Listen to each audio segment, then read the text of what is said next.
దేశంలో మళ్లీ కరోనా కలకలం. కేరళలో పెరుగుతున్న కొత్త వేరియంట్ కేసులు, ఇప్పటికే 5 మంది మృతి. 38 దేశాల్లో కొత్త వేరియంట్ JN1 గుర్తింపు. రాష్ట్రాలకు కేంద్రం అలర్ట్. జాగ్రత్తలు తీసుకోండి అంటున్న ప్రపంచ ఆరోగ్య సంస్థ. కొత్త కేసులపై నిఘా ఉంచమంటున్న కేంద్రం. RT-PCR టెస్టులు ఎక్కువగా చేయాలి. పాజిటివ్ శాంపిల్స్ జీనోమ్ సీక్వెన్స్ టెస్టులకు పంపించాలి. వృద్ధులు, రోగ నిరోధక శక్తి తక్కువగా ఉన్న వాళ్ళు టేక్ కేర్.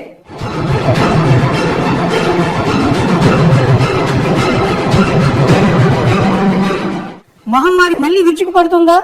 ప్రపంచంపై కోరలు చేస్తుందా? 2020 నుంచి తన విశ్వరూపం చూపిస్తూనే ఉంది. కొన్నాళ్ల పాటు ఊపిరి తీసుకునే అవకాశం ఇచ్చింది. ఇప్పుడు మళ్లీ అదే ఊపిరిపై దాడి చేస్తోంది.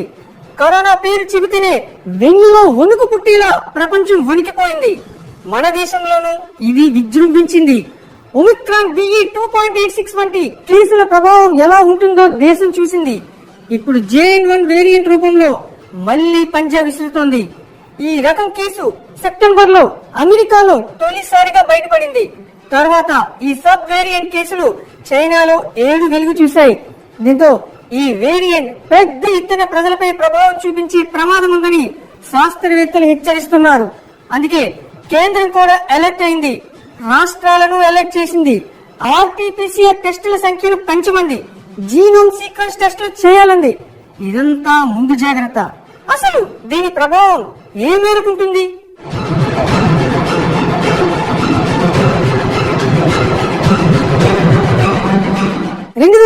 కరోనా సృష్టించిన బీభత్సాన్ని ఎవ్వరూ మర్చిపోలేదు.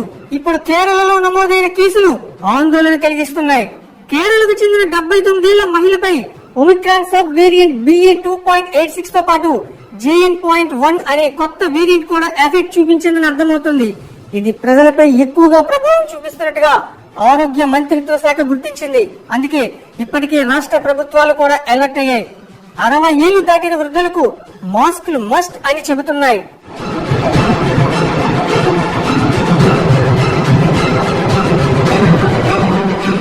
కరోనా కొత్త వేరియంట్ కేసులు ఇప్పటికే 355 నమోదయ్యాయి.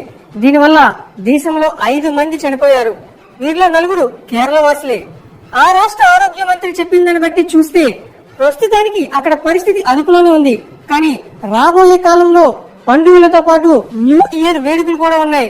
దీనివల్ల జనం భారీగా ఒకే దగ్గర గుమిగూడితే కరోనా మళ్లీ ఎక్కడ విజృంభిస్తుందో అని ఆందోళన చెందుతున్నారు.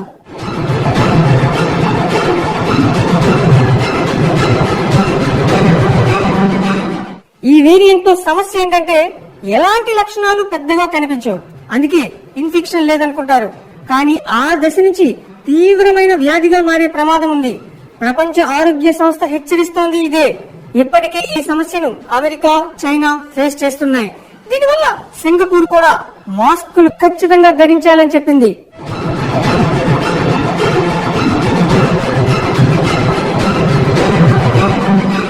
Centre for disease control and prevention CDC చెప్పిన దానిని బట్టి చూస్తే ఈ వేరియంట్ లక్షణాలు ఇంకా పూర్తిగా బయటపడలేదు. అందుకే కరోనాకు సంబంధించిన ఇతర వేరియంట్లతో దీనిని ఇప్పుడే పోల్చలేం. సో జ్వరంతో పాటు కంటిన్యూగా దగ్గు వచ్చినా, ఎక్కువ అలసట అనిపించినా, జలుబుగా అనిపించినా ఈ లక్షణాల కింద భావించవచ్చు. దీంతో పాటు కొంతమందిలో అతిసారం, తలనొప్పి లక్షణాలు కూడా కనిపించవచ్చు. అందుకే ఇలాంటి పరిస్థితి ఉంటే వెంటనే వైద్యులను సంప్రదించడం మంచిది.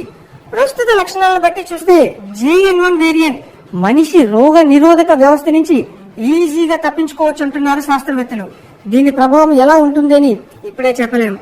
సో మాస్కులు వేసుకోవడం, తరచుగా చేతులను సబ్బుతో శుభ్రపరచుకోవడం, శానిటైజేషన్ కు ప్రాధాన్యత ఇవ్వడం వల్ల దాని బారిన పడకుండా చూసుకోవచ్చు. ప్రభుత్వ సూచనలను పాటిస్తూ ముందు జాగ్రత్తలు తీసుకుంటే ప్రస్తుతానికి ఎలాంటి ఆందోళన అవసరం లేదు.